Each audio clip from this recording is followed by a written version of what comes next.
अस्सलाम वालेकुम नाजरीन। ड्रामा सीरियल मस्त मलंग की आने वाली नेक्स्ट एपिसोड बहुत ज़्यादा ज़बरदस्त होने वाली है। कबीर जो रिया को समझाने की पूरी कोशिश कर रहा है कि वो फराज से शादी ना करे, क्योंकि वो लड़का बिल्कुल भी उसके काबिल नहीं, ना ही वो उससे शादी करेगा। रिया कबीर की बातें सुनकर सोच में पड़ जाएगी कि आखिर अब उसे क्या करना चाहिए। इसलिए वो अब जाकर फराज से बात करती है, उसे कहती है कि अगर उसे लगता है कि कबीर उसके बारे में जो कुछ भी कह रहा है वो गलत है, तो वो उसे झूठा साबित करे और एक हफ्ते में ही उससे शादी कर ले। इस पर अब फराज भी मौके की मुनासबत को समझते हुए रिया को हाँ कर देता है। उसे कहता है कि ठीक है, मैं अगले हफ्ते ही निकाह करना चाहता हूँ। रिया उसकी हाँ सुनकर बहुत ज़्यादा परेशान होगी, क्योंकि रिया भी नहीं चाहती कि वो शादी करे।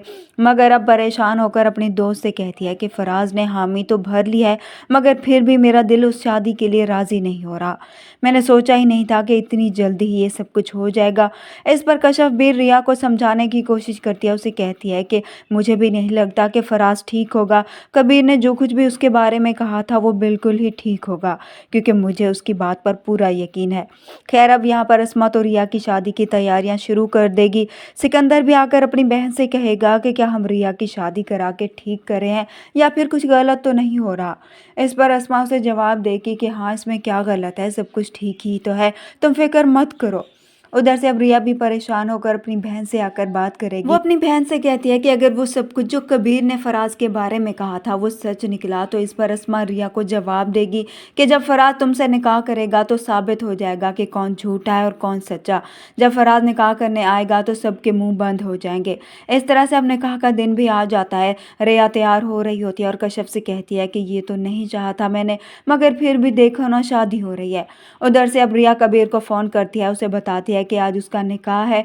तुम्हारी हर बात झूठी निकली, क्योंकि फराज निकाह के लिए आ चुका है। कबीर रिया की बात सुनकर काफ़ी परेशान होता है और फिर आखिरकार कबीर से ये बात बर्दाश्त नहीं हो रही थी कि रिया की शादी हो। इसलिए वो हो सकता है जाकर रिया को अगवा कर ले, या फिर यहाँ पर भी फराज की कोई चाल हो और वही उसको अगवा करवा ले और सारा इल्ज़ाम कबीर पर लाने की कोशिश करे। यहाँ पर कबीर भी उसके साथ पहुँच जाएगा।